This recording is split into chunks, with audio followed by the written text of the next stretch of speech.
And all of us at some point deal with rejection. Some of us deal with it early on. Some of you, when I talk about rejection, some of you think of something right now that's very current. Some of you go back to high school. Many of you have been through a divorce. Some of you have been rejected by your parents. The Spirit of God brought you here to hear this. You may have been rejected by them, but you will never be rejected by Him. Sooner or later, everyone deals with rejection, but no one ever finds themselves rejected by God. They may have cast you aside, but God never did.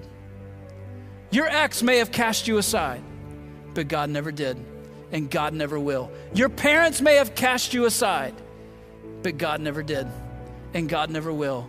Those people who you gave your life to, who you loved, and who you thought they loved you in return, there was kindness, there was encouragement, and what you got back from them was complete rejection. They may have rejected you, but God never did. And maybe you don't feel successful enough. Maybe you don't feel handsome or beautiful enough. Maybe you don't feel like you make enough. But God does not say you are rejected. God says you are mine.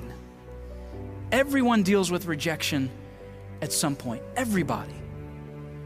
In fact, Hebrews chapter 4 tells us that Jesus dealt with all the same things that we would deal with, and He most certainly dealt with rejection.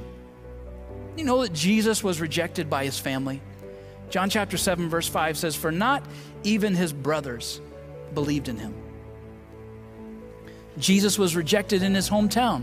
Multiple accounts of Him being in Nazareth, and they would say things like, "Who does this guy think he is? Where did he learn all the things that he learned? Why is he teaching us in this way?" In fact, at one point in Luke chapter 4, verse 29, it says, this is His hometown crowd, that they rose up and drove Him out of town and brought Him to the brow of the hill on which their town was built so that they could throw Him off a cliff.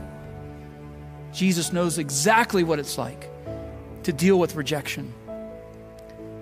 While Jesus is hanging on the cross for your sins and for mine, Matthew 27 verse 45 says, my God, why have you forsaken me?"